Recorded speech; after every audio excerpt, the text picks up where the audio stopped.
British Advanced Pain Clinic, Noppimayam Surgery Duram. For appointments 9155515563. Namaste, welcome to iDream Inside Politics with Kavita.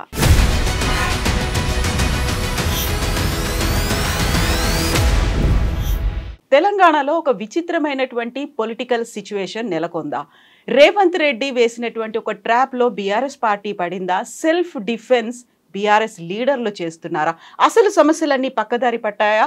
Diversion పాలిటిక్స్కే ప్రాధాన్యత ఇస్తున్నారా? మనతో పాటుగా ఉన్నారు BRS నుంచి senior leader Ravula Sridhar Reddy గారు. శ్రీధర్ రెడ్డి గారు నమస్కారం అండి. సో ఇప్పుడు నేను చెప్పిన ఇంట్రడక్షన్ అంతా ఒక అనాలిసిస్గా చూసుకుంటున్నారా, ఆరోపణగా చూసుకుంటున్నారా, లేకపోతే మీకు యాక్చువల్గా బీఆర్ఎస్ పార్టీ నుంచి దీన్ని ఎట్లా చూస్తారు? మీరు ఎలా సమర్థించుకుంటారు? దీంట్లో సెల్ఫ్ డిఫెన్స్ ఏముంది? మనం ఏమన్నా తప్పు చేస్తే ఆ తప్పు చేసినందుకు ఏమన్నా అపరాధ భావనగానో లేకపోతే కాపాడుకోవడానికి ఏదైనా సెల్ఫ్ డిఫెన్స్ అనుకోవాలి. మేము చేస్తుంది ప్రభుత్వం చేస్తున్న తప్పులను ఎత్తి చూపడమే. అది సెల్ఫ్ డిఫెన్స్ ఎట్లా అవుతుంది? తప్పులు అంటున్నారు కాకుంటే కీలకమైనటువంటి సమస్యలన్నీ అలాగే ఉన్నాయి. ఏదో ఒక ఇష్యూ వస్తుంది, ఆ ఇష్యూ వెనకాలే అంతా పడుతున్నారు, దాని మీదే పోరాటాలు అవుతున్నాయని కాదంటారా? ఇప్పుడు కీలకమైన సమస్యలు అంటే ప్రధానంగా వాళ్ళు ఇచ్చిన హామీలు నెరవేర్చకపోవడం అనేది ఒక పెద్ద ఇష్యూ. దాంట్లో రైతు రుణమాఫీ అనుకోండి, రైతు భరోసా అనుకోండి, ఇప్పుడు ప్రత్యేకంగా పత్తి కొనుగోళ్ళు అనుకోండి, ధాన్యం కొనుగోళ్ళు అనుకోండి, ప్రభుత్వం సరిగ్గా లేదు. ఇవాళ గురుకులాల్లో మీరు చూస్తూ ఉన్నారు, నిన్నటి నుంచి పిల్లలు ఫుడ్ పాయిజన్ ఇంకిపోయి హాస్పిటల్లో పురుగులు వస్తున్నాయి, పురుగులు అన్నం పెడుతున్నారని చెప్పి, కొన్ని చోట్ల కరెంట్ ఉండట్లేదని చెప్పి రకరకాలుగా వరుస ఇన్సిడెంట్స్, అందరు పిల్లలు హాస్పిటలైజ్డ్ అవుతున్నారు. సో ఇవన్నీ అంశాల మీద పోరాడుతూనే కీలకమైన అంశాల విషయంలో ఎక్కడ కూడా మౌనంగా లేము కదా. ఇప్పుడు లగచర్ల ఇష్యూ వచ్చిందండి. ఆడ ఫార్మా విలేజ్ వద్దు, మా భూములు మేము కోల్పోవడానికి సిద్ధంగా లేము, ఈ అభివృద్ధి మాకొద్దు ఇక్కడ అనేది ప్రజలు అంటున్నారు. అర్జెంటుగా ఆడ ఫార్మా విలేజ్ పెట్టాల్సిన అవసరం ఈ రాష్ట్రానికైతే ఏమీ లేదు. మరి ముఖ్యమంత్రి గారికి ఎందుకు వచ్చిందో మనకు తెలియదు. ఉద్యోగాల కల్పనకు సంబంధించి రకరకాల ఇతర మార్గాలు ఉన్నాయి. ఆడ వాళ్ళ భూములు కోల్పోయిన తర్వాత వాళ్ళ ఉపాధి పోగొట్టించే కల్పన ఏంటి నాకు అర్థం కాలేదు. అట్లాంటి అంశాల మీద పోరాడుతూనే ఉన్నాం. అయితే లగచర్ల అన్నారు కాబట్టి లగచర్ల మీద చేసినటువంటి పోరాటంలో ఒక కుట్ర కోణం ఉంది. రాజకీయంగా దురుద్దేశంతోనే, బీఆర్ఎస్ ప్రోద్బలంతోనే దాడి జరిగింది అనే మాట. దాని పోరాటం అనేది ప్రజల పక్షం నుంచి కాకుండా రాజకీయంగానే పోరాటం అయింది అనేది ఎండ్ ఆఫ్ ద డే అక్కడ చాలా క్లియర్గా ప్రజలు వద్దనుకున్నప్పుడు, ఆ భూములు కోల్పోవద్దనుకున్నప్పుడు ప్రధాన ప్రతిపక్ష పార్టీగా బీఆర్ఎస్ పార్టీ, మా ప్రతినిధిగా అక్కడ మాజీ ఎమ్మెల్యే నరేందర్ రెడ్డి గారిని వాళ్ళందరూ అప్రోచ్ అయినప్పుడు కదా ఆయన పోరాటం స్టార్ట్ చేసినాడు. ఆయన ప్రజల్లోకి ఇంకా భావన భూములు ఇచ్చేయాలనుకుంటే పోరాటానికి అవకాశమే లేదు కదా.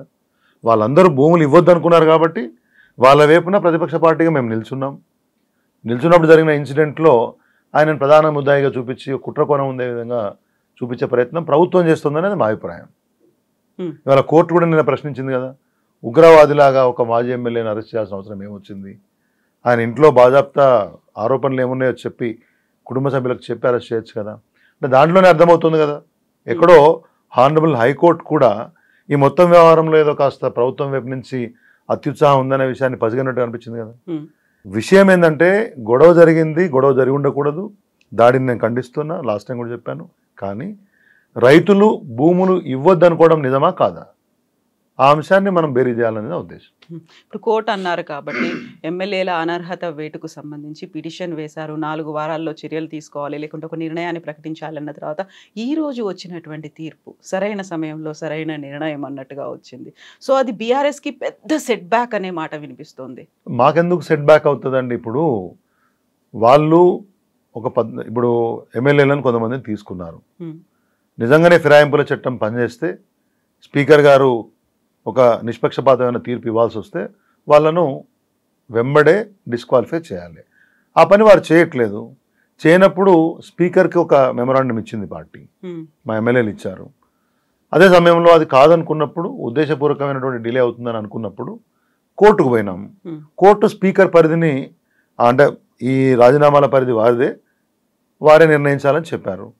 5 ఏళ్ల యొక్క సమయాన్ని దృష్టిలో పెట్టుకొని తగు నిర్ణయం తీసుకోమని చెప్పారు.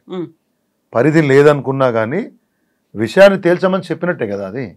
ఇవి అన్నిటికీ రూల్స్ ఉండవండి, కొన్ని కన్వెన్షన్స్ ఉంటాయి, కొన్ని నైతికపరమైనటువంటి యొక్క బాధ్యతలు ఉంటాయి. అది ఎవరి స్థానాల్లో వాళ్ళు నిర్వర్తిస్తే కోర్టులకు ఎందుకు పోవాలి?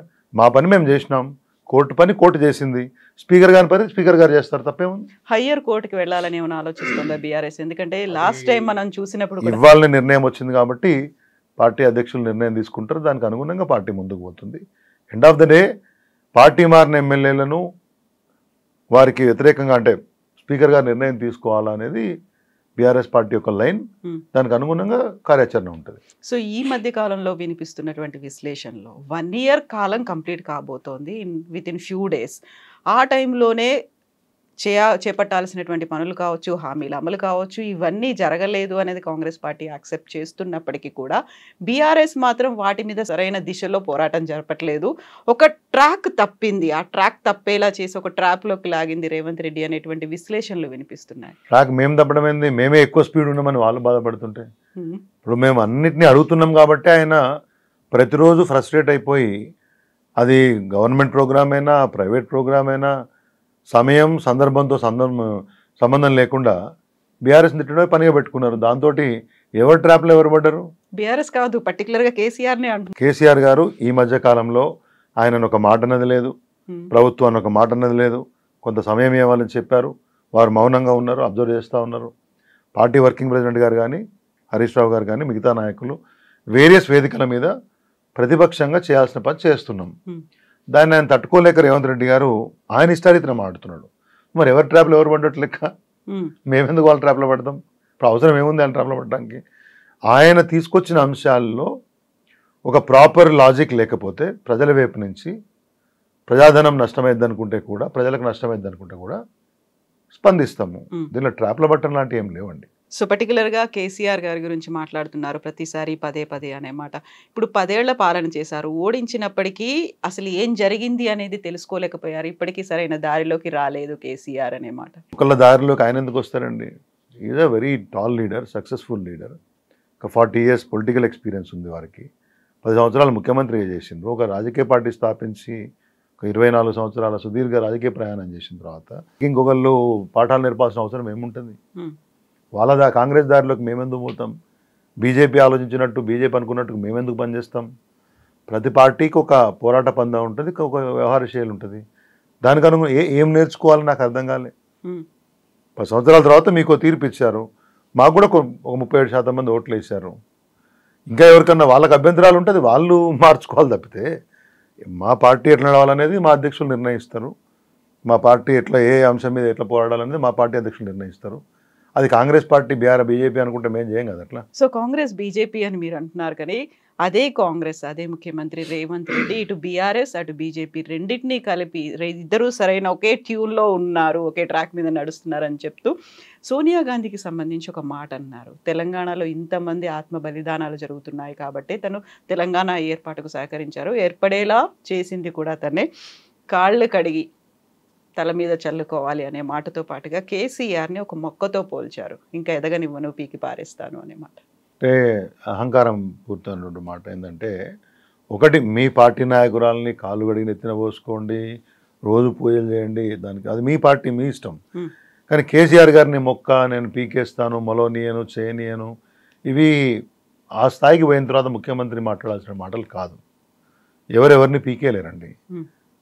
37.5% ఓట్లు వేసిన ప్రజలు మా వెంబడి మొన్న అధికారం పోయిన సందర్భంలో కూడా ఉన్నప్పుడు, ఒక బలమైనటువంటి స్థానం ప్రజల గుండెల్లో ఉన్నప్పుడు ఒక వ్యక్తి అనుకుంటే ఇంకొకరిని పీకేయడము, మొలవకుండా చేయడము అది ప్రజల చేతులలో ఉంటుంది. రేపు పొద్దున ఎలక్షన్ వచ్చినప్పుడు మరొకసారి మా ఎజెండా మేము పెడతాం, వాళ్ళ ఎజెండా వాళ్ళు పెడతారు. రేవంత్ రెడ్డి అనుకుంటే ప్రజలు వద్దనుకోవడము, రేవంత్ రెడ్డి గారు కావాలనుకుంటే ప్రజలు అనుకోవడం ఉంటుందా? అది అతిశయం, అహంకారం.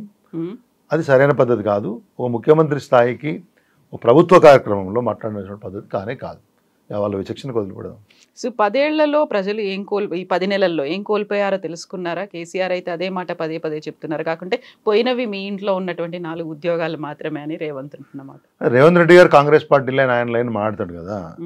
ప్రజలు ఏం పోగొట్టుకున్నారు అనే అంశానికి వచ్చినప్పుడు ఏంటంటే, ఈ ప్రభుత్వం చెప్పిన హామీలు చేయకపోవటం, 10 సంవత్సరాల్లో రైతులకు కానీ అన్ని వర్గాలకు ఏదైతే ఒక కంఫర్ట్, ఒక ఇచ్చినటువంటి ఒక బెస్ట్ ఎమ్యూనిటీస్ లేకపోతే సర్వీసెస్ అయితే ఉన్నాయో వాటిలో వచ్చినటువంటి గ్యాప్ని ప్రస్తావించి చెప్పినాం. ఫర్ ఎగ్జాంపుల్ 24 hours పవర్ తీసుకుందాం మనం. రైతులనే, మేజర్ సెగ్మెంట్ రైతులు కదా మన దగ్గర. ఇరిగేషన్ ఫెసిలిటీసు, వాటరు, ఒకవైపు గ్రామాల్లో డ్రింకింగ్ వాటరు, ఫ్రీ కరెంటు ఇవన్నీ ఇచ్చినాం కాబట్టి ప్రభుత్వం ఒక సీరియస్ అప్రోచ్ తీసుకుంది కాబట్టి ధాన్యం ఆయకట్టు పెరిగింది, ధాన్యం దిగుబడి పెరిగింది, ప్రభుత్వం కొన్నది రైతుల్ని ఒక కంఫర్ట్ లెవెల్లో పెట్టింది. ఇప్పుడు ఆ గ్యాప్ కనబడుతుంది ప్రభుత్వానికి రైతులకు మధ్యలో. అలా పత్తి కొనుగోళ్లకు సంబంధించి రైతుల కష్టాలు మనం చూస్తున్నాం. కరెంట్ కట్స్ బాగా ఫ్రీక్వెంట్గా ఉంటున్నాయి అనేటువంటి ఇబ్బంది గ్రామాల్లో ఉంది, పట్టణాల్లో కూడా ఉందనే విషయాన్ని ప్రజలు చెప్తా ఉన్నారు.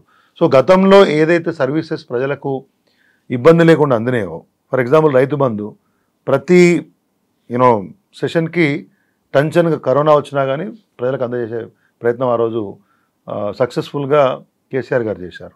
ఇప్పుడు అవన్నీ గ్యాప్ వచ్చినాయి కదా.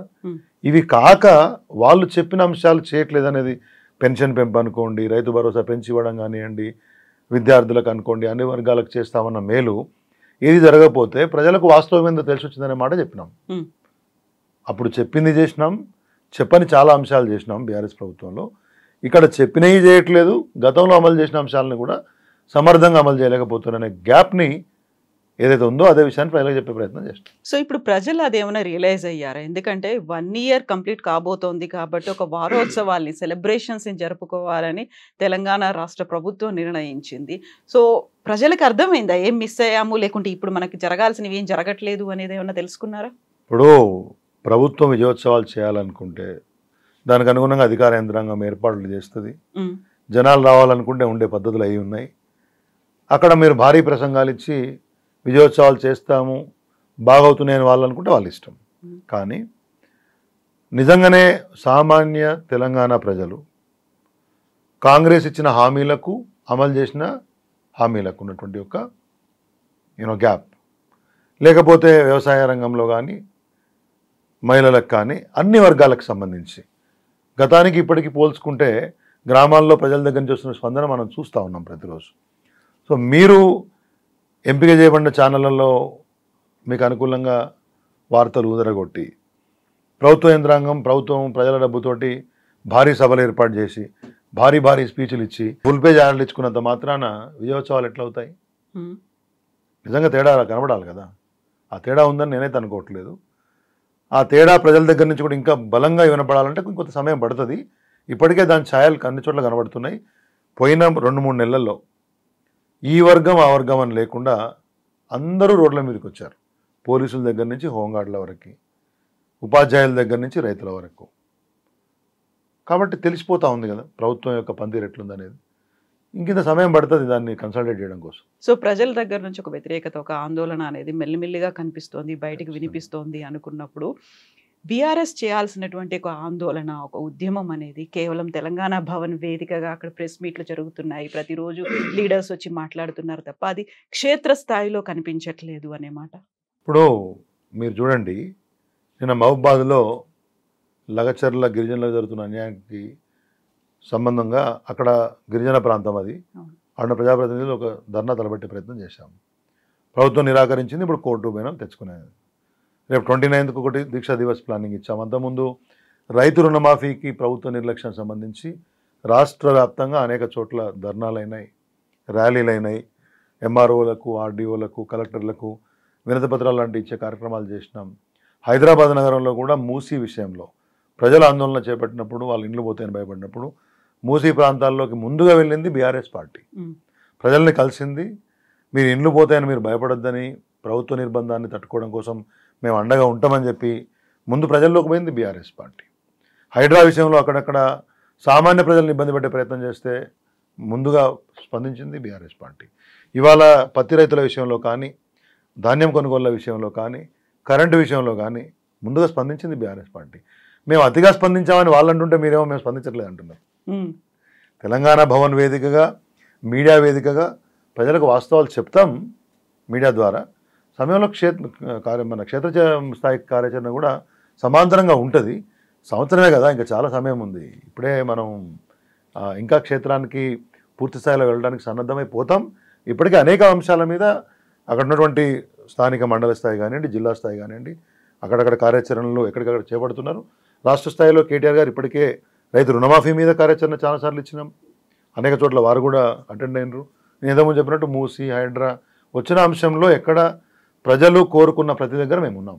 సో ఈ మధ్య కాలంలో వినిపించినటువంటి ఆరోపణలు, అరెస్టులు, అక్రమాలు ఇవన్నీ కాకుండా 2025లో కేసీఆర్ విశ్వరూపం ఉంటుంది అనే దానికి సంబంధించి కార్యాచరణ లేకపోతే ఎక్కడ ఎలా బయటకు వస్తున్నారు? టేక్స్ టైం, వారే చెప్తారు. ఎందుకంటే వారు ఏంటంటే ఒక సమయం ఇవ్వాలి ప్రభుత్వానికి అనే ఉద్దేశంతో కేసీఆర్ గారు అనేక మాటలు చెప్పారు. డిసెంబర్ 2025లో ఖచ్చితంగా ఒక సంవత్సరం అయిపోతుంది. వారి కార్యాచరణ బయటకు వచ్చినప్పుడు మీకు ప్రస్ఫుటంగా తెలుస్తుంది, తెలియజేసి ముందుకు పోతాం. థ్యాంక్ యూ సో మచ్ అండి. Thank you.